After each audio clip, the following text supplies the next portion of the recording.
जय हिंद। कैसे हैं साथियों। तो दोस्तों, ये जो आज की हमारी क्लास है एसएससी दिल्ली पुलिस, जो आपके 2023 में एग्जाम हुए थे, ये प्रीवियस ईयर का पेपर करेंगे। आज हम देखेंगे कि कैसे कैसे क्वेश्चन 2023 यानी कि पिछली भर्ती में आए हुए थे। तो जो ये आपका पेपर है, ये 2023 जो आपकी फर्स्ट शिफ्ट थी उसका पेपर है। तो दोस्तों चलिए देखिए, यह है 14/11/2023 का 9 बजे से 10:30 बजे तक जो आपकी परीक्षा हुई थी। तो दोस्तों इसमें सबसे पहले जीके क्वेश्चन है, तो करते हैं। पहला क्वेश्चन दिया इन्होंने, निम्नलिखित में से किस राज्य ने खेलो इंडिया यूथ गेम के चौथे संस्करण की मेजबानी की? Option A Karnataka, option B Haryana, option C Telangana, option D Assam. तो दोस्तों जो इसमें राइट आंसर है वो है ऑप्शन नंबर बी, क्योंकि जो 2023 की परीक्षा थी इस समय खेलो इंडिया यूथ गेम 2021 का चौथे संस्करण की मेजबानी जो थी वो हरियाणा ने की थी, जो कि 4 से 13 जून 2022 तक पंचकुला के ताऊ देवीलाल स्टेडियम में की गई थी। इसमें हरियाणा कुल 137 पदकों सहित, जिसमें 52 गोल्ड, 39 सिल्वर, 46 पित्तल के साथ पदक तालिका में प्रथम स्थान पर था, तथा महाराष्ट्र कुल 125 पदकों के साथ और कर्नाटक कुल 67 पदक के साथ क्रमशः दूसरे और तीसरे स्थान पर थे। आपको याद रखना है कि जो इसका छठा संस्करण 2024 में महाराष्ट्र पहले स्थान पर था। तो दोस्तों आपको देखना है, जैसे आप 2025 की परीक्षा दे रहे हैं तो आपको खेलो इंडिया यूथ गेम या जितने भी ये गेम वगैरह हैं आपको इनको देखना है। ये करंट अफेयर से रिलेटेड क्वेश्चन आपसे पूछे जाते हैं। चलिए दोस्तों, तो दूसरा क्वेश्चन है, भारत से पहले किस देश ने नीति निर्माण उद्देश्यों के लिए पंचवर्षीय योजना शुरू की? A option Germany, B Great Britain, C सोवियत संघ, डी संयुक्त राज्य अमेरिका। तो इसका जो राइट आंसर है वो है ऑप्शन नंबर सी, सोवियत संघ। नीति निर्माण के लिए पंचवर्षीय योजनाएं सबसे पहले सोवियत संघ ने शुरू की। जोसेफ स्टालिन वर्ष 1928 में सोवियत संघ में पंचवर्षीय योजना लागू करने वाले पहले व्यक्ति थे। आजादी के बाद भारत ने 1951 में पहली पंचवर्षीय योजना शुरू की, जो प्रधानमंत्री पंडित जवाहरलाल नेहरू के समाजवादी प्रभाव में बनी। इस योजना ने कृषि उत्पादकों को बढ़ावा दिया और देश में औद्योगिकरण की शुरुआत की। तो दोस्तों ये जो क्वेश्चन है आपका पंचवर्षीय योजना से, और इसकी एक वीडियो मैंने 10 से 15 मिनट की अपने चैनल पर दी भी हुई है, तो उसे देख ले, वो बहुत ही इंपॉर्टेंट है। दिल्ली पुलिस में आपको क्वेश्चन देखने को मिलेंगे। नेक्स्ट क्वेश्चन, मोहनजोदड़ो के विशाल स्नानागार की खुदाई निम्नलिखित में से किस क्षेत्र में की गई थी? ए ऑप्शन घर का आंगन, बी ऑप्शन निचला शहर, सी ऑप्शन दुर्ग, और डी ऑप्शन रिहायशी कॉम्प्लेक्स। तो इसका जो राइट आंसर है वो है ऑप्शन नंबर सी, मोहनजोदड़ो के विशाल स्नानागार की खुदाई गढ़ टीले या दुर्ग पर की गई थी। यह टीला हड़प्पा सभ्यता के शहर मोहनजोदड़ो के उत्तरी भाग में वर्तमान में पाकिस्तान के सिंध प्रांत में स्थित है। इस विशाल स्नानागार को ग्रेट बाथ भी कहा जाता है। यह हड़प्पा सभ्यता की सबसे बड़ी इमारत है। यह ईंटों से बना एक सुंदर स्थापत्य का उदाहरण है। दोस्तों ये आपका सिंधु घाटी रिलेटिव क्वेश्चन था, जो मैंने आपको ऑफलाइन क्लास में भी पढ़ाया हुआ है। नेक्स्ट चलते हैं, इबन बतूता की यात्रा या पुस्तक, जिसे रिहला कहा गया, मूल रूप से किस भाषा में लिखी गई थी? A option Urdu, B option अरबी, सी प्राकृत, डी फारसी। तो जो इसका राइट आंसर है वो है आपका ऑप्शन नंबर बी। जो इबन बतूता की यात्रा वृत्तांत रिहला मूल रूप से अरबी भाषा में लिखी गई थी। रिहला अरबी साहित्य की एक शैली है। रिहला शब्द का मतलब है यात्रा या यात्रा वृत्तांत। इबन बतूता मोरक्को के एक बर्बर मुस्लिम विद्वान और यात्री था। ये भी हमने ऑफलाइन क्लास में किया हुआ है। नेक्स्ट क्वेश्चन पर चलते हैं। क्वेश्चन नंबर 5, भारतीय संविधान का निम्नलिखित में से कौन सा अनुच्छेद कुछ मामलों में कार्य, शिक्षा और सार्वजनिक सहायता के अधिकार से संबंधित है? ए ऑप्शन अनुच्छेद 44, बी अनुच्छेद 43, सी अनुच्छेद 41, डी अनुच्छेद 42। तो दोस्तों इसका राइट आंसर जो है आपका ऑप्शन नंबर सी, भारत के संविधान का अनुच्छेद 41 काम करने, शिक्षा पाने और कुछ मामलों में सार्वजनिक सहायता पाने के अधिकार से संबंधित है। यह अनुच्छेद राज्य में काम पाने, बेरोजगारी, बुढ़ापा, बीमारी और अक्षमता जैसे मामलों में सार्वजनिक सहायता प्रदान करेगा। यह राज्य के नीति निर्देशक तत्व से जुड़ा है। दोस्तों ये पॉलिटी का क्वेश्चन है और जो मैंने आपको टॉप 100 पॉलिटी के कराए थे 20 नेक्स्ट की क्लास में, तो उसी में से है ये क्वेश्चन। नेक्स्ट क्वेश्चन, भारतीय संसद ने 2002 के 86वें संविधान संशोधन अधिनियम को मंजूरी दी थी, जो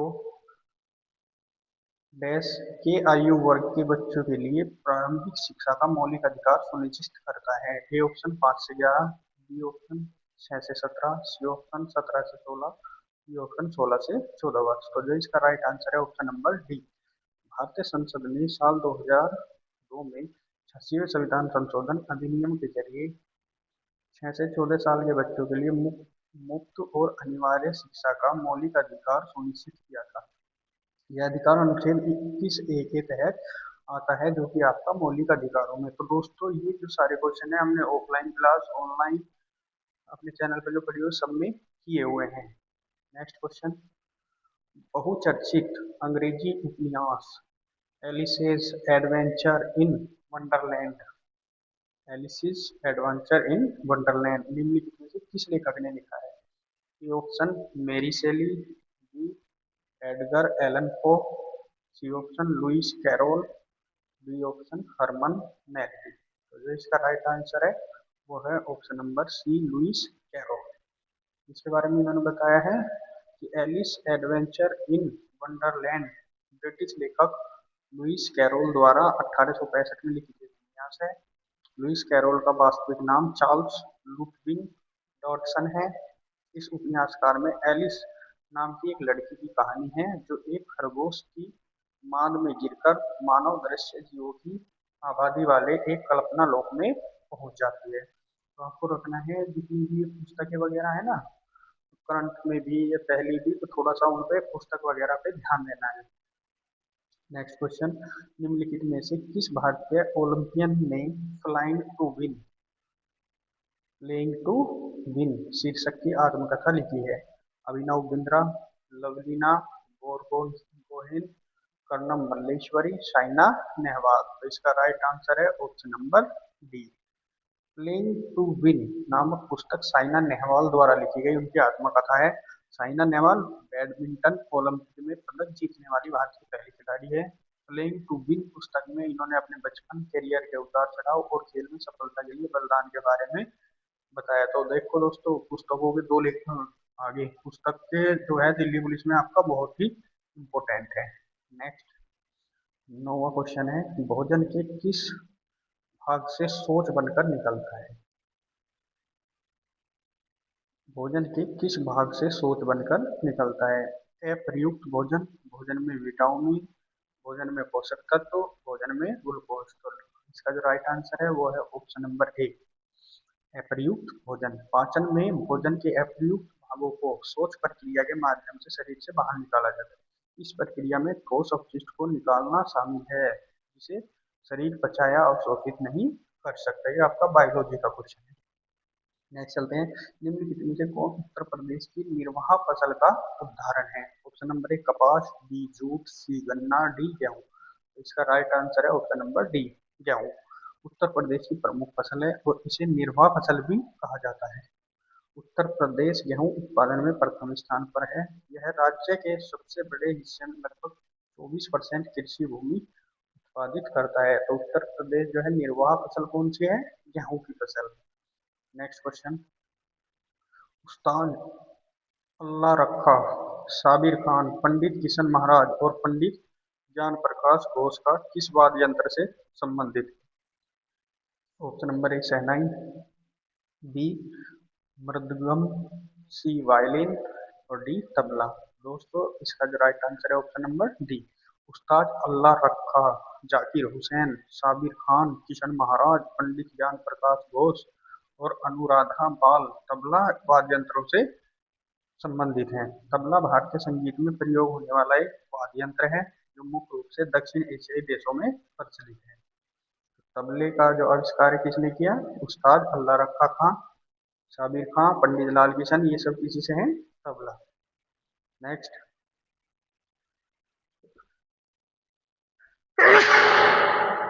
सॉरी। नेक्स्ट क्वेश्चन है 12, निम्नलिखित में से कौन सा आरबीआई, एनबीएफसी, एमएफआई जो ग्रामीणों के प्रयुक्त देयता समूह उधार मॉडल पर काम करता है? ये बताया BSS micro finance limited, ESAF micro finance and investment private limited, C Fusion micro finance private limited, Ashirvad micro finance limited. तो दोस्तों जो इसका राइट आंसर है वो है option number C, Fusion micro finance private limited. Next. इसके बारे में इन्होंने बताया कि Fusion micro finance private limited गैर बैंकिंग वित्तीय company, non banking finance company जो है, और माइक्रो फाइनेंस इंस्टीट्यूट एमएफआई के तौर पर पंजीकृत है। यह कंपनी ग्रामीण इलाकों में संयुक्त देयता समूह ऋण मॉडल पर काम करती है। फ्यूजन फाइनेंस की स्थापना जो है 1994 में हुई थी। यह कंपनी ग्रामीण और अर्ध शहरी इलाकों में महिला उद्यमियों को वित्तीय सेवाएं, मुख्य रूप से कृषि संबंधित गतिविधियां, व्यावसायिक गतिविधियां और सूक्ष्म उद्यमों के लिए ऋण देती है। नेक्स्ट क्वेश्चन पर चलते हैं दोस्तों। नेक्स्ट क्वेश्चन में आपको बताया गया है क्वेश्चन नंबर 13, और इसमें पूछा निम्नलिखित में से कौन से शब्द 42वें संविधान संशोधन अधिनियम द्वारा प्रस्तावना में जोड़े गए? ए, भाईचारा जो गरिमा का आश्वासन देता है, बी समाजवादी धर्मनिरपेक्ष, सी विचारों की स्वतंत्रता, डी न्याय और समाज। तो इसका right answer option number B, सामाजिक या समाजवादी और धर्मनिरपेक्ष। 42वां संविधान संशोधन 1976 द्वारा प्रस्तावना में 3 शब्द जोड़े गए थे, पंथनिरपेक्ष, समाजवादी तथा राष्ट्रीय अखंडता। इसे 42वें संविधान संशोधन 1976 को लघु संविधान भी कहा जाता है। ये भी हमने ऑफलाइन क्लास में और जो ऑनलाइन आपका मैंने क्लास में 100 क्वेश्चन की उसमें ये कराया हुआ है। निम्नलिखित में से कौन सी एक उत्कृष्ट गैस नहीं है? Option number A argon, B neon, C helium, D nitrogen. तो इसका जो राइट आंसर है वो है ऑप्शन नंबर डी, नाइट्रोजन। उत्कृष्ट गैस देखेंगे क्या होता है, helium He, neon Ne, argon Ar, krypton Kr, xenon He तथा रेडोन Rn आवर्त सारणी के शून्य वर्ग के तत्व हैं। इनके परमाणु क्रमांक क्रम से 2, 10, 18, 36, 54, 86 है। शून्य वर्ग के तत्व रासायनिक दृष्टि से निष्क्रिय होते हैं। इनका कारण इन तत्वों को अक्रिय गैस या उत्कृष्ट गैस कहते हैं। दोस्तों ये 6 गैसें हैं आपकी, जैसे helium, neon, argon, krypton, xenon, radon, यही क्या है आपकी उत्कृष्ट गैस या अक्रिय गैस। ये किस में आती है, जीरो समूह में आती है, वो है ना करके 0, 1, 2, 3, 4 ऐसे। तो ये किसका, केमिस्ट्री का आपका क्वेश्चन है। नेक्स्ट है क्वेश्चन नंबर 15, वर्तमान कीमतों पर राष्ट्रीय आय की गणना डैश के आधार पर की जाती है? प्रचलित कीमतों, बी तुलनात्मक कीमतों, सी स्थिर कीमतों, और डी भविष्य की कीमतों। तो इसका राइट आंसर ऑप्शन नंबर ए, प्रचलित कीमतों। तो बताया ना, वर्तमान कीमतों पर राष्ट्रीय आय की गणना प्रचलित कीमतों पर की जाती है। किसी देश में किसी वित्तीय वर्ष में उत्पादित होने वाली सभी वस्तुओं और गैर सेवाओं के कुछ मौद्रिक मूल्यों को राष्ट्रीय आय कहते हैं। ये देश के आर्थिक गतिविधियों का संकेतक है। राष्ट्रीय आय की गणना करने के लिए व्यय विधि, उत्पाद विधि या आय विधि का इस्तेमाल किया जाता है। तो दोस्तों ये आपका नेशनल इनकम पे क्वेश्चन है और ये आपके इकोनॉमिक्स से रिलेटिव क्वेश्चन है। तो इकोनॉमिक्स के क्वेश्चन भी आपको एग्जाम में बहुत देखने को मिलेंगे, तो इकोनॉमिक्स को भी अच्छे से अपना तैयार करें। नेक्स्ट क्वेश्चन, क्वेश्चन नंबर 16, राज्य विधानमंडल के प्रत्येक सदन को समय समय पर बैठने के लिए कौन बुलाता है? ऑप्शन नंबर ए मुख्यमंत्री, सी राज्यपाल, डी विधानसभा अध्यक्ष, और डी है विधानसभा उपाध्यक्ष। तो right answer option number C. भारतीय संविधान के अनुच्छेद 174 के अनुसार राज्यपाल समय समय पर राज्य विधानमंडलों के प्रत्येक सदन को ऐसे समय और स्थान पर जो कि ठीक समझे अधिवेशन के लिए बुलाता है। यह प्रावधान राज्यपाल को यह सुनिश्चित करने की जिम्मेदारी देता है कि सदन को प्रत्येक 6 माह में कम से कम एक बार अवश्य बुलाया जाए।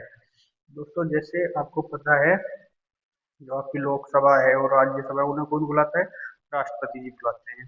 तो ऐसे ही राज्य में जो विधानमंडल होता है उसका देख रेख राज्यपाल जी के अंतर्गत चलता है, तो इसका आंसर भी राज्यपाल है, गवर्नर बोलते हैं जिसे हम। नेक्स्ट क्वेश्चन पर चलते हैं, क्वेश्चन नंबर 17। निम्नलिखित में से किस अधिनियम के द्वारा सरकार प्रतिबंधात्मक व्यापार पर रोक लगाती है? ए, विदेश व्यापार नीति, बी उद्योग नीति अधिनियम 1991, सी MRTP अधिनियम, और फेमा अधिनियम। तो इसका राइट आंसर है ऑप्शन नंबर सी, MRTP अधिनियम। एकाधिकार और प्रतिबंधात्मक व्यापार व्यवहार अधिनियम 1969। MRTP अधिनियम एकाधिकारवादी और सरकार प्रतिबंधात्मक व्यापार प्रथाओं पर रोक लगाता है। यह कानून आर्थिक शक्ति के केंद्र आर्थिक शक्ति के केंद्र आर्थिक शक्ति के केंद्र की बात करें वहां पे, और जो आपका इसमें बताया गया है,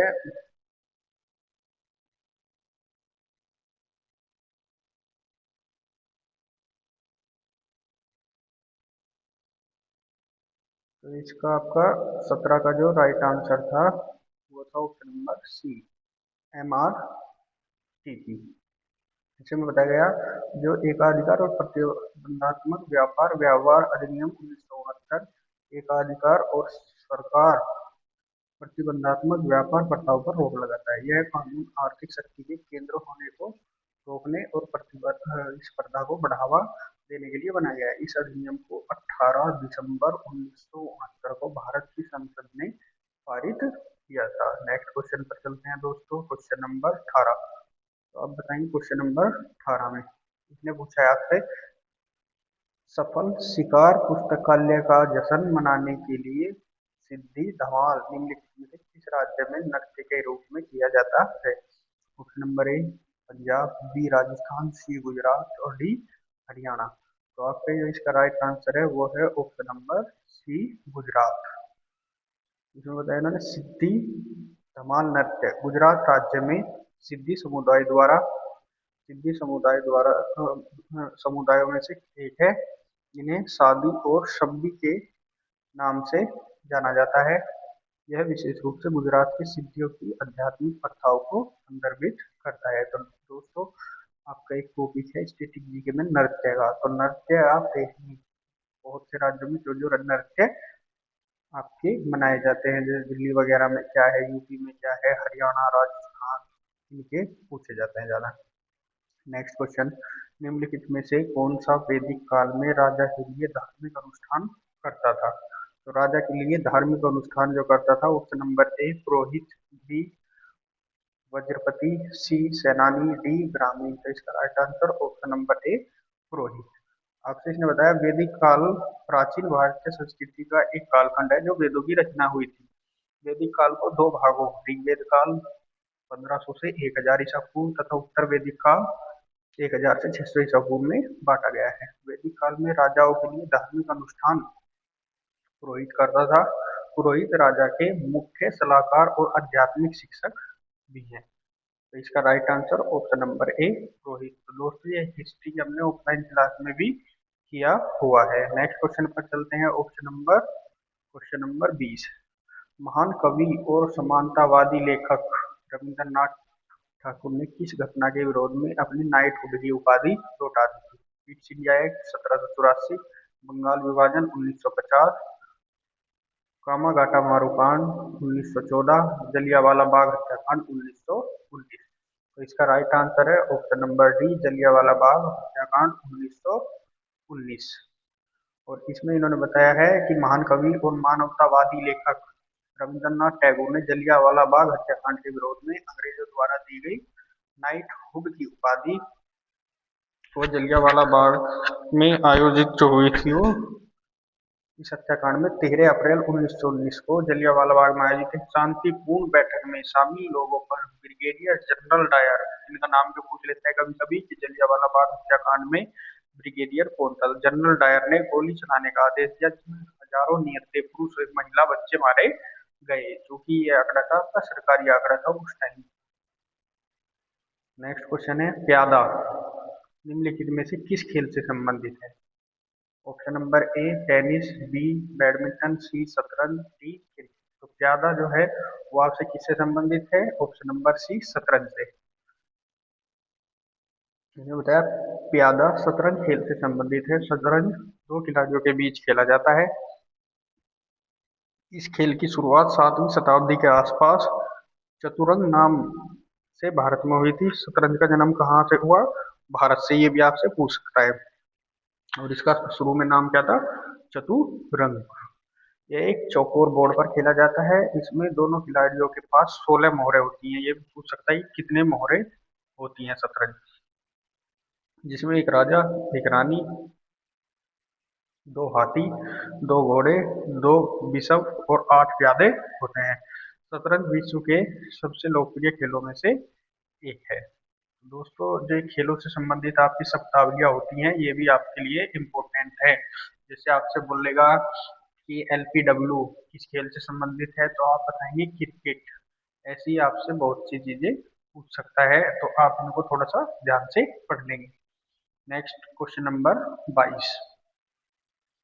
अनंत और कृष्णन एक प्रसिद्ध डैश वादक हैं। अनंत और कृष्णन सितार वादक हैं, संतूर वादक हैं, बांसुरी वादक हैं या मृदंग वादक हैं। दोस्तों, जो इसका राइट आंसर है आप इसका बताएंगे क्या है? तो आपसे पूछा गया है अनंत और कृष्णन एक प्रसिद्ध मृदंगम वादक थे। मृदंगम दक्षिण भारत का एक शास्त्रीय तालवाद है जिसका कर्नाटक संगीत में व्यापक रूप से प्रयोग किया जाता है। अनंत और कृष्णन को उनके मृदंगम वादन के कौशल और नई तकनीक के लिए जाना जाता है। तो दोस्तों, जो आपके जैसे तबला वादक पूछा गया, पीछे मृदंगम वादक पूछ लिया, तो ऐसे ही आप इनका थोड़ा सा याद करने की कोशिश करेंगे। ये आपके एग्जाम के लिए जो है इम्पोर्टेंट है। नेक्स्ट चलते हैं क्वेश्चन नंबर 23। निम्नलिखित में से किस वर्ष निम्नलिखित में से किस वर्ष राजनीतिक हिंसा को दबाने के लिए रोलेट एक्ट पारित किया गया था? Option number A 1915, B 1921, C 1919, D 1914। तो जो इसका राइट आंसर है आप बताएंगे ऑप्शन नंबर सी 1919। दोस्तों, ये भी हमने ऑफलाइन क्लास में पढ़ा हुआ है पॉलिटी की। और ये मैंने आपको एक्ट वगैरह पॉलिटी की जो ऑनलाइन क्लास है उसमें बताए हुए हैं कुछ। इसमें बताया इन्होंने ऑप्शन नंबर सी इसका राइट है। राजनीतिक हिंसा को दबाने के लिए वर्ष 1919 में रोलेल एक्ट पारित किया गया था। इस एक्ट के तहत ब्रिटिश सरकार को मुख्य न्यायाधीश को अभियुक्त की तुरंत गिरफ्तारी का आदेश देना था। सरकार को बिना मुकदमे के किसी को भी जेल में डालने और सरकार को बदली प्रत्यक्षीकरण के अधिकार को निलंबित करने का अधिकार था। इसके कारण अशांति फैल गई, जिसके विरोध में महात्मा गांधी के नेतृत्व में अमृतसर में जलियांवाला बाग हत्याकांड हुआ। Next question number 24। भारतीय राष्ट्रपति की न्यायिक शक्तियां और उनकी परिभाषाओं के संबंध में निम्नलिखित में से कौन सा युग्म एक गलत मिलान करता है? ऑप्शन नंबर ए बताया कि राष्ट्रपति जो परिविलंबन करते हैं इसका अर्थ है कि सजा की प्रकृति को बदलने या बिना उसकी अवधि को कम करना। बी बताया क्षमा, यह सजा और दोष सिद्धि दोनों को हटा देता है। सी राहत, यह उस सजा के स्थान पर कम सजा देने को दर्शाता है जो मूल रूप से दी गई है। डी रूपांतरण, यह सजा के एक रूप को हल्के रूप में बदलने को दर्शाता है। तो जो इसका राइट आंसर है वो है ऑप्शन नंबर ए विलंबन। इसका अर्थ है सजा की प्रकृति को बदले बिना उसकी अवधि को कम करना। ये क्या है इसमें गलत? क्या है दोस्तों इसमें? ये गलत। और सारे क्या है इसमें सही। जैसे क्षमा, राष्ट्रपति क्षमा करते हैं, क्षमा का क्या मतलब होता है? ये सजा को दोष, सजा और दोष सिद्धि दोनों को हटा सकते हैं, खत्म कर सकते हैं, सजा भी और दोष सिद्धि भी। राहत, राहत भी सही है, ये सजा के स्थान पर कम सजा दे सकते हैं। रूपांतरण, यह सजा के एक रूप को हल्के रूप में भी परिवर्तित कर सकते हैं। तो ये दिया गया है संविधान के अनुच्छेद 72 के तहत राष्ट्रपति के पास अपराध को के लिए दोषी ठहराए गए किसी भी व्यक्ति को अपराधों के लिए दोषी ठहराए गए किसी भी व्यक्ति को सजा को माफ करना, राहत देना, छूट देना या निलंबन करना, हटाना या कम करने की शक्ति होती है, जहां दंड मौत की सजा के रूप में है। प्रविलंबन का अर्थ है अस्थायी समय के लिए किसी सजा विशेषकर मृत्युदंड के निष्पादन पर रोक लगाना। दोस्तों इसमें जो है आपसे ये भी पूछ सकता है कि आर्टिकल 72 में क्या है, तो आप इसका राइट आंसर बताएंगे कि आर्टिकल 72 में है राष्ट्रपति की क्षमा दान करने की शक्ति। ये आर्टिकल आपके लिए इम्पोर्टेंट है। नेक्स्ट चलते हैं दोस्तों, नेक्स्ट क्वेश्चन है 25। टोक्यो ओलंपिक 2021 में भारत के लिए पहला पदक किसने जीता? A Mirabai Chanu, C B PV Sindhu, C Mary Kom, D Lovlina Borgohain. तो इसका जो राइट आंसर है वो है ऑप्शन नंबर ए। इसका जो राइट आंसर है ऑप्शन नंबर ए मीराबाई चानू। इसमें बताया गया है कि मणिपुर की रहने वाली भारत की weight lifting champion Mirabai Chanu ने टोक्यो ओलंपिक में देश के लिए पहला स्वर्ण पदक जीता। इस ओलंपिक ने भारत में 1 स्वर्ण, 2 रजत और 4 कांस्य पदक कुल सहित 7 पदक जीते। ध्यान है कि भारत ने पेरिस ओलंपिक 2024 में 6 पदक जीते थे। दोस्तों आपसे ये भी पूछ सकता है कि मीराबाई चानू कहाँ की रहने वाली है, आप उत्तर बताएंगे मणिपुर की। और ये क्या खेलती है? वेट लिफ्टिंग, वजन उठाने वाला जो गेम होता है। और भारत ने ओलंपिक में कितने पदक जीते? 1 स्वर्ण जीता है, 2 रजत जीते हैं और 4 कांस्य। नेक्स्ट क्वेश्चन पर चलते हैं, question number 26। Next question number 26। भारतीय संविधान का कौन सा अनुच्छेद विधेयकों पर राज्यपाल की स्वीकृति से संबंधित है? Article 200, article 201, article 264, article 164। तो दोस्तों राइट आंसर है ऑप्शन नंबर ए। भारत का संविधान अनुच्छेद, जो भारत का संविधान है आपका, ये किस अनुच्छेद के तहत? अनुच्छेद 200 किसी राज्य की विधानसभा द्वारा पारित विधेयक को सहमति के लिए राज्यपाल के समक्ष प्रस्तुत करने की प्रक्रिया को रेखांकित करता है, जो या तो सहमति दे सकता है, सहमति रोक सकता है या राष्ट्रपति द्वारा विचार के लिए विधेयकों को आरक्षित कर सकता है। राज्यपाल सदन या सदनों द्वारा पुनः विचार का अनुरोध करने वाले संदेश के साथ विधेयक को वापस भी कर सकते हैं। तो राज्यपाल जो है अपनी विधेयकों पर जो संतुष्टि देता है वो किस आर्टिकल के तहत है? आर्टिकल 200। तो ये आपको याद रखना है। नेक्स्ट क्वेश्चन, निम्नलिखित में से कौन सा विकल्प आग्नेय चट्टानों का उदाहरण है? Option number A chert, option number B संकोणासम, सी रायोलाइट, डी संगुटिकासम। दोस्तों ये आपका है ज्योग्राफी का क्वेश्चन और इसका जो राइट आंसर है वो है ऑप्शन नंबर सी रायोलाइट। आग्नेय चट्टाने पृथ्वी के आंतरिक भाग से मैग्मा और लावा से बनती हैं। आग्नेय चट्टाने कैसे बनती है? लावा और मैग्मा से। जब मैग्मा ऊपर की ओर गति करते हुए ठंडा होकर ठोस रूप में परिवर्तित हो जाता है तो इसे आग्नेय चट्टान कहते हैं। इसे प्राथमिक चट्टान के रूप में भी जाना जाता है। ग्रेनाइट, ग्रेबो, पेगमाटाइट, बेसाल्ट, रायोलाइट और टफ आदि आग्नेय चट्टानों के उदाहरण हैं। नेक्स्ट क्वेश्चन पर चलते हैं, क्वेश्चन नंबर 28। 28 में पूछा है आपसे कि निम्नलिखित में से किस भारतीय नाट्यम नर्तिका ने 2021 में प्रतिष्ठित नाट्य कला अकादमी पुरस्कार प्राप्त किया है? Option A Pandit Birju Maharaj, B Guru Vipin Singh, सी पद्मा सुब्रमण्यम, सी पद्मा सुब्रमण्यम और डी चित्रा विश्वेश्वरन। इसका राइट आंसर है option number D Chitra Visweswaran. इसमें बताया इन्होंने चित्रा विश्वेश्वरन भारतीय नाट्यम नर्तिका ने 2021 में प्रतिष्ठित नाट्य कला अकादमी पुरस्कार प्राप्त किया। दांतव्य है कि शास्त्रीय नृत्यांगना और कोरियोग्राफर वसंत लक्ष्मी नरसिम्हाचारी को 4 जनवरी 2024 को चेन्नई में संगीत कला अकादमी के 17वें नृत्य महोत्सव में नृत्य कलानिधि पुरस्कार से सम्मानित किया गया। नेक्स्ट क्वेश्चन है आपका क्वेश्चन नंबर 29। तो दोस्तों यहाँ आपको याद रखना है कि पुरस्कार वगैरह के भी क्वेश्चन आपको याद कर लेने हैं, दिल्ली पुलिस में पूछे जाएंगे। 29 में है ग्रीक पंचांग के अनुसार महाशिवरात्रि कब मनाई जाती है? ऑप्शन नंबर ए चैत्र शुक्ल पक्ष एकम को, बी आषाढ़ कृष्ण पक्ष त्रयोदशी, सी माघ कृष्ण पक्ष चतुर्थी और डी फाल्गुन शुक्ल पक्ष एकादशी। तो जो इसका राइट आंसर है वो है option number C. Right answer option number C, माघ कृष्ण पक्ष चतुर्थी को महाशिवरात्रि भारतीयों का एक प्रमुख त्योहार है। यह पर्व दृक पंचांग के अनुसार फाल्गुन महीने या माघ के अंत के पक्ष कृष्ण पक्ष की चतुर्थी को मनाया जाता है।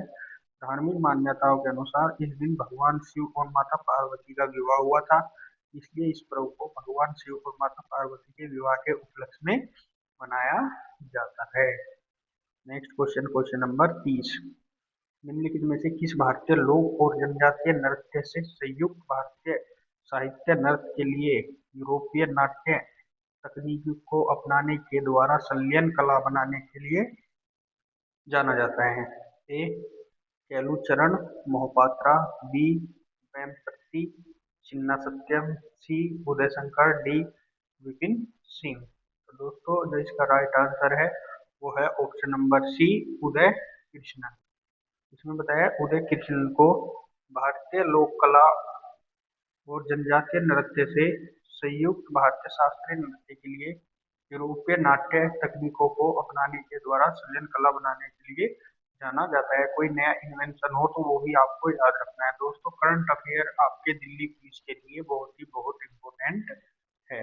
Next question, question number 31। Sorry दोस्तों, 31 में है मगध साम्राज्य पर शासन करने वाला प्रथम राज्यवंश का नाम क्या था? ऑप्शन नंबर ए शिशुनाग वंश, बी हर्यक वंश, सी मौर्य वंश, डी नंद वंश। तो दोस्तों इसका जो राइट आंसर है वो है आपका ऑप्शन नंबर बी, हर्यक वंश। आप बताएंगे हर्यक वंश का संस्थापक कौन था? तो दोस्तों इसमें बताया है इन्होंने मगध साम्राज्य प्राचीन भारत के 16 महाजनपदों में से एक था।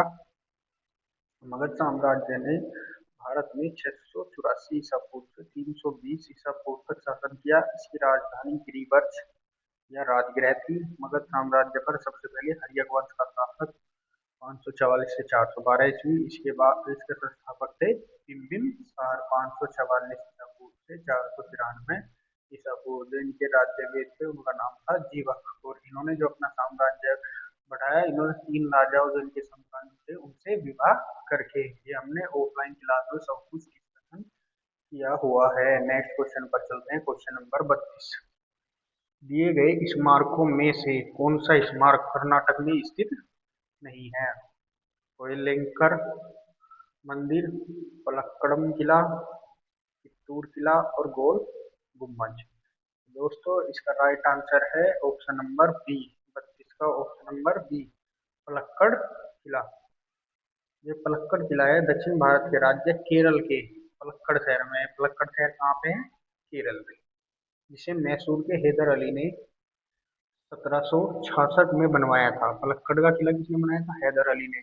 हमने नेक्स्ट जो पीछे क्लास ली थी ऑफलाइन उसमें पढ़ाया था हैदर अली के बारे में आपको। तो उन्होंने ये पलक्कड़ का किला बनवाया था और ये कहाँ पे है? केरल में। जबकि कोयलेश्वर मंदिर, चित्तूर किला और गौर गुम्बद कर्नाटक में। Next question, question number 33। 33 में पूछा है आपसे कि 1939 में फॉरवर्ड ब्लॉक की स्थापना निम्नलिखित में से किसने की? Option number A Chittaranjan Das, B Subhash Chandra Bose, C Jawaharlal Nehru, D Mahatma Gandhi. तो दोस्तों जो इसका राइट आंसर है वो है option number B, Subhash Chandra Bose. Subhash Chandra Bose के द्वारा 1939 में भारतीय राष्ट्रीय कांग्रेस छोड़ने के बाद 1939 में ही एक राष्ट्रवादी राजनीतिक दल फॉरवर्ड ब्लॉक की पश्चिम बंगाल में स्थापना की गई। तो दोस्तों ये भी पूछ सकते हैं आपसे कि फॉरवर्ड ब्लॉक की स्थापना सुभाष चंद्र बोस जी ने कहाँ पे की थी? तो इसका राइट आंसर बताएंगे पश्चिम बंगाल। नेक्स्ट क्वेश्चन पर चलते हैं दोस्तों, क्वेश्चन नंबर 34। गैर कॉरपोरेट गैर कृषि लघु या सूक्ष्म उद्यमों को 10 लाख तक का ऋण प्रदान करने के लिए प्रधानमंत्री द्वारा 8 अप्रैल 2015 को आरंभ की गई योजना बतानी है आपको कौन सी थी? ए प्रधानमंत्री श्रम योगी मानधन योजना, प्रधानमंत्री मुद्रा योजना, महात्मा गांधी राष्ट्रीय ग्रामीण रोजगार गारंटी योजना, भारत रोजगार योजना। तो दोस्तों इसका राइट आंसर है ऑप्शन नंबर बी। और बी में बताया प्रधानमंत्री मुद्रा योजना।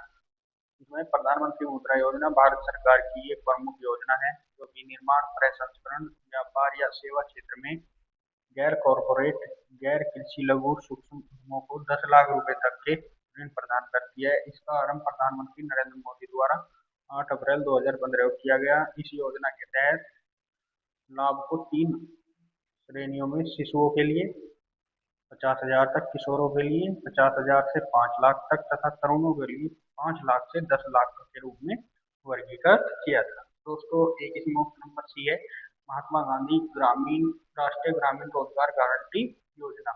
ये तो अभी 2004 वाली है मनरेगा, जिसमें 200 रुपये मजदूरी वगैरह मिलती है। तो दोस्तों नेक्स्ट क्वेश्चन पर चलते हैं, क्वेश्चन नंबर 35। दोस्तों यहाँ पर आपको एक बात याद रखनी है। क्या याद रखना है मैं आपको बता दूं, आपको क्या क्या चीजें याद होनी चाहिए। सबसे पहले मैं आपको बता दूं, आपको योजनाओं के बारे में जानकारी होनी चाहिए। योजना जो करंट में चल रही है, पुस्तक जो भी आपकी पुस्तकें वगैरह हैं, और आपके पुरस्कार वगैरह जो भी मिल रहे हैं, ये भी आपको दिल्ली पुलिस के लिए वेरी वेरी इंपॉर्टेंट है। और आपको नृत्य कौन से राज्य में कौन सा नृत्य है, ये चीजें आपको देख लेनी है। नेक्स्ट क्वेश्चन है निम्नलिखित में से किस क्षेत्र में वर्ष में सर्वाधिक वर्षा होती है। Option number A Shillong, B Nagpur, C Chennai, D Jodhpur. तो दोस्तों इसका राइट आंसर है ऑप्शन नंबर ए। और इसमें बताया गया है कि मेघालय की राजधानी शिलोंग के दक्षिण में चेरापूंजी तथा मौनिसराम स्थित है, जहां भारत के साथ साथ पूरे विश्व में सबसे अधिक वर्षा होती है। मौनिसराम में औसतन 11,872 मिलीमीटर वर्षा होती है। Guinness book of world record के तहत वर्ष 1985 में यहाँ लगभग 26,000 मिलीमीटर वर्षा हुई। इसे बादलों की भूमि के नाम से संबोधित किया गया। तो विश्व में सबसे ज्यादा वर्षा कहाँ होती है, मौनिसराम मेघालय। ये आपको बात याद रखनी है। सॉरी दोस्तों नेक्स्ट चलते हैं, क्वेश्चन नंबर 36। क्वेश्चन नंबर 36 ये आपसे पहले भी पूछा गया है और इस शिफ्ट में दोबारा से भी पूछ लिया गया है एक ही पेपर में। आयु वर्ग के बच्चों को शैक्षणिक अवसर प्रदान करना माता पिता का मौलिक कर्तव्य है। 7 से 14, 6 से 16, 6 से 14 और 6 से 15। तो दोस्तों इसका जो राइट आंसर है ऑप्शन नंबर सी, 6 से 14। भारतीय संविधान में 86वां संविधान संशोधन अधिनियम 2002 के तहत 11वां मौलिक कर्तव्य जोड़ा गया, जिसमें 6 से 14 वर्ष तक के बच्चों के लिए शैक्षणिक अवसर प्रदान करना माता पिता का मौलिक कर्तव्य है। मौलिक कर्तव्य की कुल संख्या 11 है, जो भाग 4 क में दिया गया है। संविधान के भाग 4 क में दिया गया है। आपसे ये पूछ सकता है कि मौलिक कर्तव्य संविधान के कौन से भाग में है, तो भाग 4 क। क्वेश्चन नंबर 37 निम्नलिखित में से प्रधानमंत्री कौन था जब नई आर्थिक नीति के भाग के रूप में वैश्वीकरण नीति प्रस्तुत की गई। Atal Bihari Vajpayee, B PV Narasimha Rao, C Manmohan Singh, D Narendra Modi.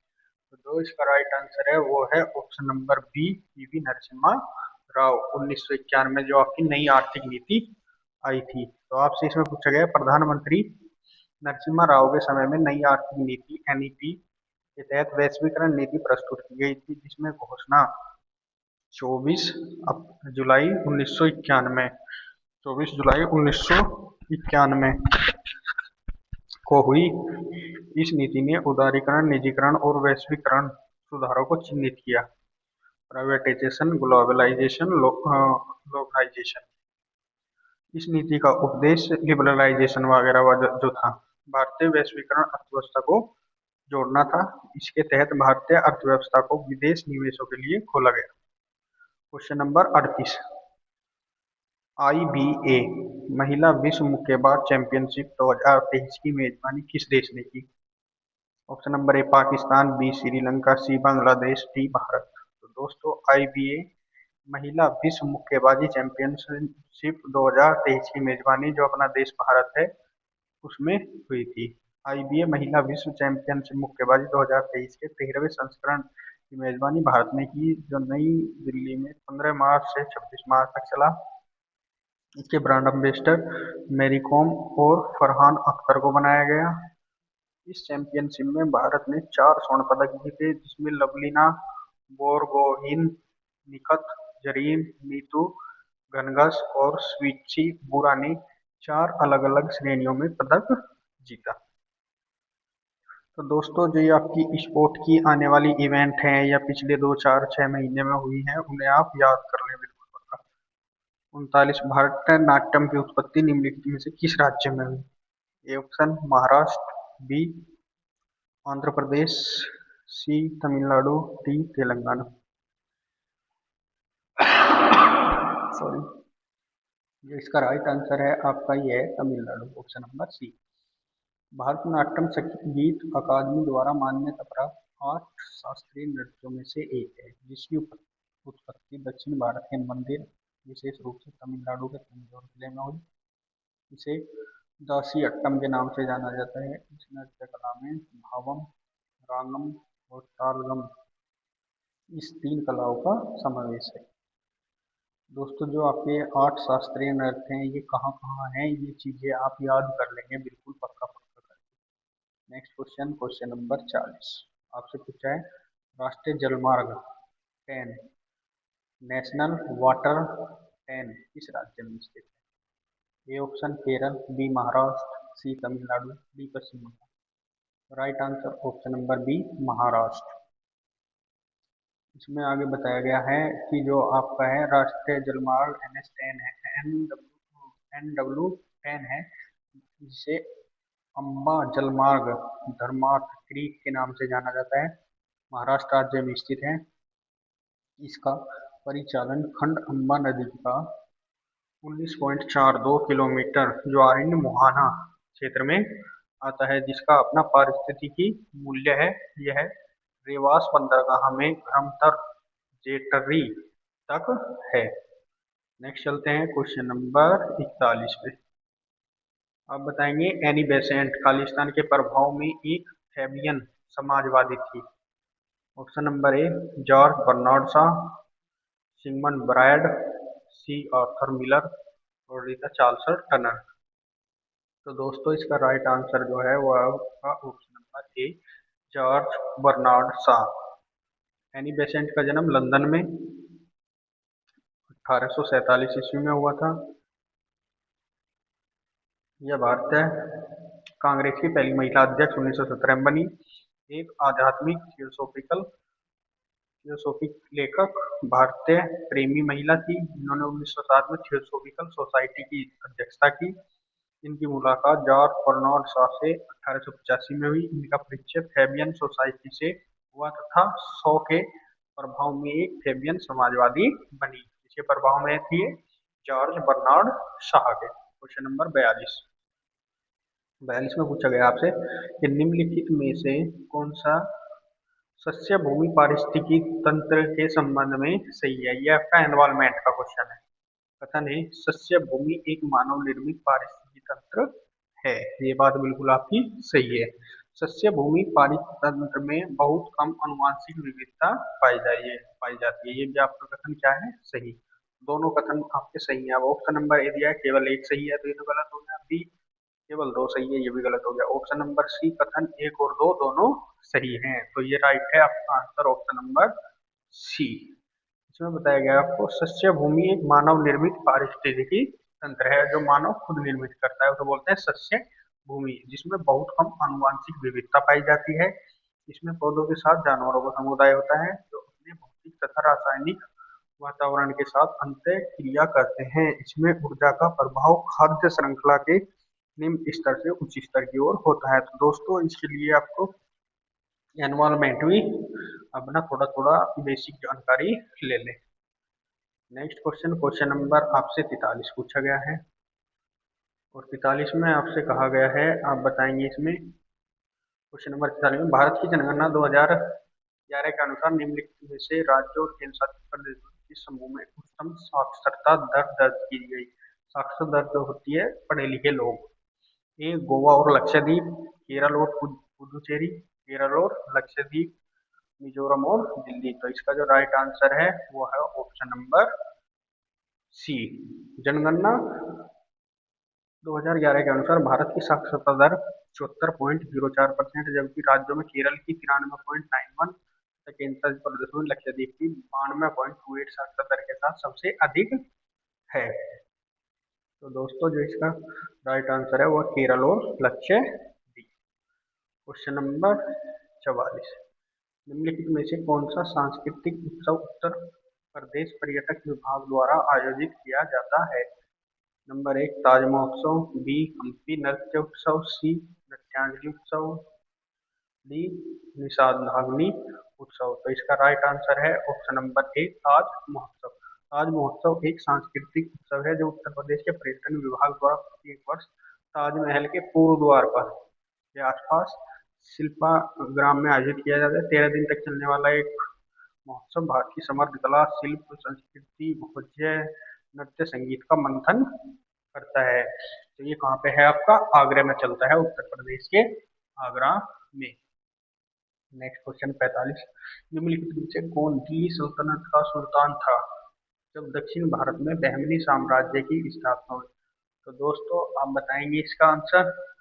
मैंने आपको ऑफलाइन क्लास में भी पढ़ाया हुआ है। बहमनी साम्राज्य कब बना? 1347 के आसपास।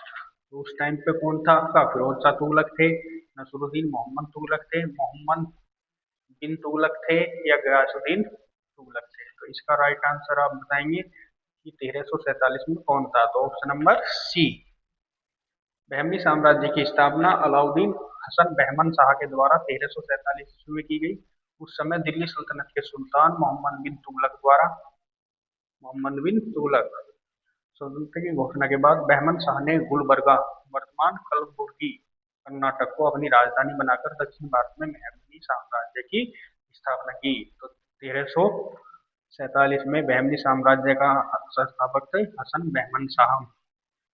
और उस टाइम पे मुगल बादशाह कौन थे? मोहम्मद बिन तुगलक, दिल्ली में। Next question, question number 46।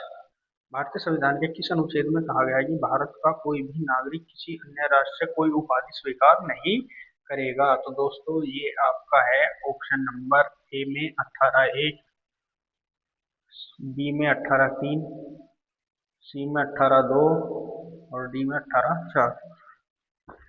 तो इसका राइट आंसर है ऑप्शन नंबर सी 18(2).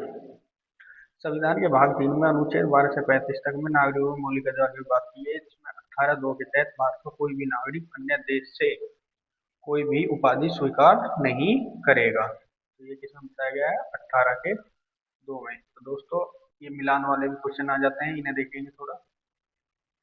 आपसे बताया कॉलम 1 कॉलम 2 के बीच निम्नलिखित में से कौन सा सही सुमेल है? कॉलम 1 में बताया इन्होंने उत्पाद, और इन्होंने बताया खरगोश, प्राथमिक उपभोक्ता को हरे पौधे, द्वितीय उपभोक्ता जीवाणु और कवक, और तृतीय है आपका अपघटक लोमड़ी। तो आपको इनका मिलान करना है। तो दोस्तों इनका बताएंगे आप। जो आपके उत्पादक होते हैं, उत्पादक किन्हें बोलते हैं हम? जो हरे पौधे जो होते हैं उन्हें बोलते हैं उत्पादक। हरे पौधों को क्या बोलते हैं? उत्पादक। और प्राथमिक उपभोक्ता क्या होते हैं? जैसे खरगोश, प्राथमिक उपभोक्ता खरगोश। द्वितीय उपभोक्ता क्या आ जाता है आपका? द्वितीय उपभोक्ता में लोमड़ी वगैरह, जो खरगोश वगैरह को भी खा जाती है। और चतुर्थ बताया इन्होंने अपघटक। अपघटक क्या होते हैं? जीवाणु और कवक। जीवाणु और कवक। तो इसका राइट आंसर है option number D. Right answer option number D. इसमें जैसे उत्पादक हरे पौधे क्या होते हैं? उत्पादक होते हैं। खरगोश वगैरह प्राथमिक उपभोक्ता जो हरे पेड़ पौधों को खाते हैं। लोमड़ी वगैरह द्वितीय उपभोक्ता जो खरगोश वगैरह और हरे पौधे सब खाती हैं। और अपघटक होते हैं जीवाणु और कवक। नेक्स्ट क्वेश्चन है क्वेश्चन नंबर 48। इसमें बताया है निम्नलिखित में से कौन सी पंचवर्षीय योजना के लक्ष्य हैं? विकास, आधुनिकीकरण, क्षमता और आत्मनिर्भरता। केवल विकास किसी में नहीं। विकास और बिचौलियों का उन्मूलन, केवल विकास, आधुनिकीकरण और क्षमता, तो ये किसी में नहीं है। जो हमारी पंचवर्षीय योजना की मैंने क्लास ली हुई है ऑनलाइन, उसमें ये सभी चीजें आपको बताई गई है। ऑप्शन नंबर ए। पंचवर्षीय योजनाएं क्या होती है? प्रत्येक 5 वर्ष के लिए केंद्र सरकार द्वारा देशों के लोगों के आर्थिक और सामाजिक विकास के लिए 1951 में शुरू हुई। और ये सबसे पहले कहाँ हुई थी? सोवियत संघ में। जो आपसे पंचवर्षीय योजना क्वेश्चन इन्होंने पूछा था, जिनका उद्देश्य विकास, आधुनिकीकरण, समता और आत्मनिर्भरता।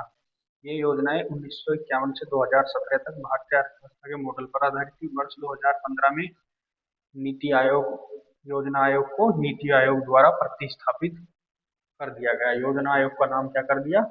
नीति आयोग। नेक्स्ट क्वेश्चन है 49। निम्नलिखित में से कौन सा युग्म गलत है? ऑप्शन नंबर ए बहुमूल्य धातु कौन सी है? प्लेटिनियम। एलो धातु कौन सी है? जिंक। लो धातु लोहा। यह धातु कौन होता है? लेड। तो इसका 49 का जो राइट आंसर है आपका बताएंगे आप। इसमें बताया गया है सी। वे तत्व जो ऊष्मा तथा विद्युत का चालन नहीं करते और न ही आघातवर्धनीय एवं तन्य है उन्हें अधातु कहते हैं, जैसे कार्बन, सल्फर, नाइट्रोजन, फास्फोरस आदि। लेड क्या है? एक धातु तत्व है। ठीक है। नेक्स्ट क्वेश्चन जीके का आपका लास्ट क्वेश्चन है। इसमें आपसे पूछा गया कि प्रधानमंत्री गरीब कल्याण योजना किस वर्ष शुरू की गई? 2014, 2017, 2016, 2000। राइट आंसर 2015, वो 2016। Option number C. Right answer क्या है इसका आपका? 2016। Option number C. Pradhan Mantri Garib Kalyan Yojana दिसंबर 2016 में भारत सरकार द्वारा शुरू की गई, जो कराधान कानून अधिनियम 2016 द्वितीय संशोधन पर आधारित थी। 2020 में सरकार ने महामारी के दौरान राहत पैकेज को शामिल करने के लिए इसे स्वीकार किया। यह योजना दिसंबर 2016 से मार्च 2017 तक वैध थी। इसका उद्देश्य केवल धन का उपयोग कर गरीब लोगों के कल्याण के लिए था। तो दोस्तों ये आपके जीके के 50 क्वेश्चन हो गए हैं। यहाँ से आगे रीजनिंग चलती है। तो दोस्तों देखते हैं क्वेश्चन आपसे पूछा गया है। आपको ये जानकारी ऊपर दे दी गई है। आपसे कथन बताया गया है कि कुछ गुलाब लिली हैं और कुछ लिली चमेली है। निष्कर्ष है कुछ चमेली गुलाब हैं, सभी चमेली गुलाब हैं। इसका देखो दोस्तों हम गोले से भी कर सकते हैं, लेकिन 150 से भी, जो कि 150 वाला बहुत ही आसान है। सभी के लिए 100 और कुछ के लिए 50। कुछ गुलाब चमेली, कुछ गुलाब लिली हैं। 50 50। निष्कर्ष है कुछ चमेली गुलाब हैं। चमेली के पास में देखेंगे कितने हैं? 50। ठीक है, लेकिन क्या चमेली से हम गुलाब पे जा सकते हैं? चमेली से लिली पे जा सकते हैं? यहाँ नहीं, तो ये गलत। सभी चमेली गुलाब हैं। क्या चमेली के पास 100 है? ठीक है, 100 तो नहीं है, लेकिन क्या देखते हैं गुलाब पे जा सकते हैं? तो इसके दोनों गलत हैं और ऑप्शन नंबर ए इसका सही है। कोई सा भी निष्कर्ष नहीं निकलता है। नेक्स्ट क्वेश्चन देखेंगे कि दिए गए दर्पण में बताना है आपको। एक्स वाई पे दर्पण रखा गया है, तो आपको इसका दर्पण प्रतिबिंब बताना है। तो डी देखो, डी उल्टा हो जाएगा ऐसे करके। ठीक है, क्यों ऐसा का ऐसे ही रहेगा। और जेड आपका ऐसे बनता है, तो आपका ऐसे बन जाएगा। आप देखेंगे ऑप्शन से यहीं से ही आपको पता चल जाएगा, इतने से ही।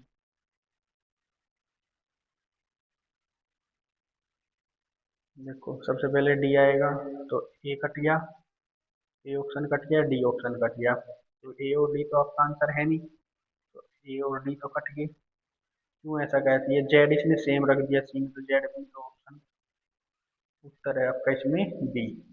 उत्तर क्या है आपका इसमें? बी। दोस्तों ऐसे ही ये रीजनिंग के क्वेश्चन है। आपको इनकी भी जो है क्लास दे दी जाएगी। मैं बता दूंगा रीजनिंग का भी, हार्ड रीजनिंग नहीं आती है, जो कि आपको नॉर्मली होती है। त्रिभुज वगैरह, आकृति वगैरह के क्वेश्चन आपके इसमें आते हैं। और सीरीज वगैरह भी देखने को मिल जाती है। पासा वगैरह के क्वेश्चन आपको देखने को मिल जाते हैं। 25 क्वेश्चन आते हैं इसमें आपके, और जो कि इजी इजी होते हैं, ज़्यादा कुछ नहीं है, बस थोड़ा सा कैलकुलेशन और प्रैक्टिस पे आपको ध्यान रखना है। ऐसे देखिए दर्पण का फिर एक क्वेश्चन आ गया, तो आप इन क्वेश्चनों को ऐसे ही कर लेंगे। मैथ वगैरह भी इतना आपका इसमें हार्ड नहीं आता। ये आपका रेशियो क्वेश्चन है simply. C I S I के क्वेश्चन, एक दो क्वेश्चन, 15 क्वेश्चन आते हैं आपके में। जैसे क्वेश्चन नंबर 80 में पूछा है आपसे, सहभाज्य संख्याओं का युग्म है। सहभाज्य संख्याएं बोलते हैं जो किसी से दोनों संख्याएं किसी एक संख्या से ना कटती हो। जैसे हम ऑप्शन नंबर ए चेक करें तो 2 से 32 भी और 64 भी दोनों कट रहे हैं, तो ये तो आपका उत्तर है नहीं। तो ये ऑप्शन नंबर ए तो आपका उत्तर है नहीं। ऐसे ही हमने देखा ऑप्शन नंबर सी, सी 7 एकम 7, 7 पंजे 35, ये भी कट रहा है, ये भी नहीं है। सी 217, 651, इसे देखेंगे ये भी आपका क्या है, कट जाएगा। तो इसमें 198 और 175 ऐसी संख्याएं हैं तो किसी से भी नहीं कटने वाली है। इन्हें क्या बोलेंगे हम, सहफज्य संख्याएं। तो दोस्तों यही है आपके एक्स वाई की वैल्यू देके इसमें मान रख के कुछ बार है, नॉर्मली आप क्वेश्चन कर लेंगे, इसमें कोई इतनी ज़्यादा है नहीं। तो दोस्तों ऐसी जानकारी पाने के लिए हमारा चैनल है स्टडी विद गौरव गोस्वामी, इसे आप सब्सक्राइब कर लें और हमारी वीडियो को ज़्यादा से ज़्यादा शेयर करें। ठीक है दोस्तों, और वीडियो को पूरा देखें जिससे कि आपको हर चीज़ समझ में आए और आप ये चीज़ें है ना अब मिलती रहेंगी। इतने एग्जाम में होगा दिल्ली पुलिस का, सब आपको मिलता रहेगा। ठीक है दोस्तों, चलो कंप्यूटर की बात कर लेते हैं थोड़ा सा। कंप्यूटर के 10 क्वेश्चन आते हैं दिल्ली पुलिस में। अब देखते हैं एम एस वर्ड 365 में जब आप टेक्स्ट को सिलेक्ट करते हैं और फिर बैक स्पेस कुंजी दबाते हैं तो क्या होता है। Option number 1, text clip board पर कॉपी हो जाता है। नहीं भाई, ऐसा तो नहीं होता। कर्सर के बाईं ओर का टेक्स्ट डिलीट हो जाता है।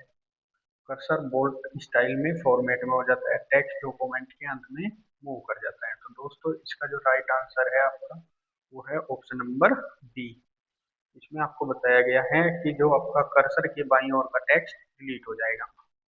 एम एक्स वर्ड, जब आप एम एक्स वर्ड 365 में जब टेक्स्ट को सिलेक्ट करके बैक स्पेस कुंजी दबाते हैं तो चयनित टेक्स्ट बाएं ओर से डिलीट हो जाता है। यदि डिलीट की को प्रेस करते हैं तो सिलेक्ट टेक्स्ट डिलीट हो जाते हैं। नेक्स्ट क्वेश्चन देखेंगे, क्वेश्चन नंबर 92। इसमें बताया गया M X word 365 M X word 365 में किस फॉर्मेटिंग फीचर का उपयोग डॉक्यूमेंट में टेक्स्ट को बोल्ड, इटैलिक या अंडरलाइन करने के लिए महत्वपूर्ण होता है। तो इसमें बताएगा hyper linking, hyper king, text wrapping, page margining, font styling. तो इसका जो 92 का आपका राइट आंसर है वो है ऑप्शन नंबर डी। इसमें आपसे बताया गया है कि माइक्रोसॉफ्ट वर्ड 365 में टेक्स्ट को बोल्ड, इटैलिक या अंडरलाइन, बोल्ट बोलते हैं गहरा कर लेना, इटैलिक होता है इटैलिक लैंग्वेज जो तिरछा था, अंडरलाइन होता है नीचे अंडरलाइन, महत्वपूर्ण बनाने के लिए फॉन्ट स्टाइलिश का इस्तेमाल किया जाता है। नेक्स्ट आपसे पूछा गया है 93 में एम एक्स वर्ड 2010 में पेज नंबर ऑप्शन निम्नलिखित में से किस मेन्यू के अंतर्गत आता है। इसमें बताया गया है header and footer, pages, home tab, page layout. तो ऑप्शन नंबर ए इसका सही है, header and footer. Option number A. M X word 2010 में page number option header and footer menu के अंतर्गत आता है। हेडर एंड फुटर में तारीख, शीर्ष या लेखक के नाम की डॉक्यूमेंट्री में ऐड कर दिया जाता है। नेक्स्ट है क्वेश्चन नंबर 94। किसी ईमेल के अनुलंघनक अटैचमेंट हो सकता है। नंबर 1, डिजिटल तस्वीर, डॉक्यूमेंट। तो इसका क्या है, ये दोनों ही सही है। किसी ईमेल के अनुलग्न में डिजिटल तस्वीर और डॉक्यूमेंट दोनों हो सकता है। ईमेल में क्या क्या हो सकता है, डिजिटल तस्वीर भी और डॉक्यूमेंट भी दोनों हो सकते हैं। नेक्स्ट 95। एम एस एक्सेल 365 में संपूर्ण वर्कशीट को प्रिंट करते समय डिफॉल्ट प्रिंट रेंज क्या है। तो इसका है entire workbook, selected range, all sheets या एक्टिव सीट।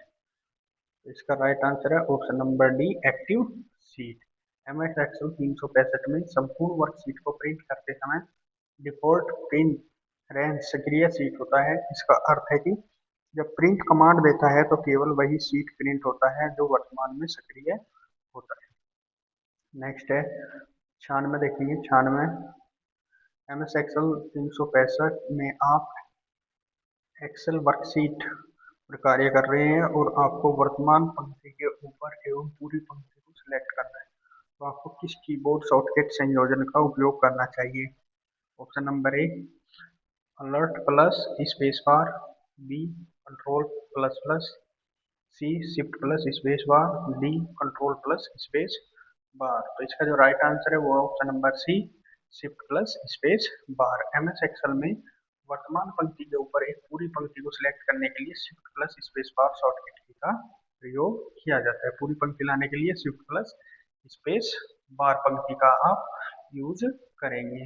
97 इसमें बताएगा कौन सा विकल्प आपको MS वर्ड 365 में पैराग्राफ में टेक्स्ट की पंक्तियों के बीच लाइन स्पेसिंग को समायोजित करने की अनुमति देता है। Option number A paragraph, B paragraph border, C text intention, D line spacing. तो जो इसका राइट आंसर है वो है option number D line spacing. MS Excel 365 में लाइन स्पेसिंग में एक पैराग्राफ के भीतर टेक्स्ट की पंक्तियों के बीच का अंतर स्पेस निर्धारित करने के लिए उपयोग किया जाता है। इसमें यह नियंत्रण किया जाता है कि पंक्तियों के बीच कितनी स्थान खाली है। MS एक्सेल 365 स्प्रेडशीट में डेटा दर्ज करते समय किसी व्यक्ति के प्रथम नाम के लिए कौन सा डेटा या प्रकार सबसे उपयुक्त होता है? A text, B number, C currency, D date. जो इसका राइट आंसर है वो है टेक्स्ट। किसी व्यक्ति के प्रथम नाम के लिए टेक्स्ट डेटा सबसे प्रयुक्त है, क्योंकि प्रथम आमतौर पर वर्ण होता है न कि नंबर या सी। नेक्स्ट है 99। दोस्तों दो ही क्वेश्चन रह गए हैं, इन्हें भी हम देख लेंगे। तो दोस्तों ऐसी वीडियो पाने के लिए हमारे चैनल स्टडी विद गौरव गोस्वामी को सब्सक्राइब कर लें और वीडियो को जितना भी हो ज़्यादा से ज़्यादा शेयर करें और वीडियो को पूरा देखें। ऐसे ही आपको आगे भी वीडियो मिलती रहेंगी जिससे आपकी तैयारी बहुत मजबूत होगी। आप आज की क्लास से आपको सीखने को मिलता है कि जीके में और कंप्यूटर में आपको कहाँ से क्वेश्चन आएंगे। मैंने बताया पंचवर्षीय योजना, पुरस्कार, पुस्तक, वाद्य यंत्र, ऐसे ऐसे बहुत इंपॉर्टेंट टॉपिक भी हैं आपके लिए। निम्नलिखित में से 99 कौन सी layer internet protocol switch TCP IP की एक लेयर नहीं है? Physical layer, application layer, network layer, transport layer. तो ऑप्शन नंबर ए इसका सही है, फिजिकल लेयर। क्योंकि इसके अंतर्गत क्या आता है? आपका एप्लीकेशन लेयर आता है, ट्रांसपोर्ट लेयर आता है, नेटवर्क लेयर आता है और लिंक लेयर आता है। इसमें फिजिकल लेयर नहीं होता है। क्वेश्चन 100 MS वर्ड 365 में शॉर्टकट कुंजी कंट्रोल प्लस 6 प्लस का उपयोग करके निम्नलिखित में से कौन सा कार्य किया जाता है? तो इसका right answer option number B, option number B font size बढ़ाना। MX वर्ड 365 शॉर्टकट की control plus shift font size. तो दोस्तों ये हमने दिल्ली पुलिस 2023 का पेपर देखा, इसमें आपने कंप्यूटर और GS के 50 क्वेश्चन और रीजनिंग का भी थोड़ा सा समझाया आपने। तो दोस्तों ऐसे ही प्यार बनाए रखें, वीडियो को ज़्यादा से ज़्यादा शेयर करें और चैनल को सब्सक्राइब कर लें, जिससे कि आने वाला वीडियो आपको सबसे पहले मिल सके। तो जय हिंद दोस्तों।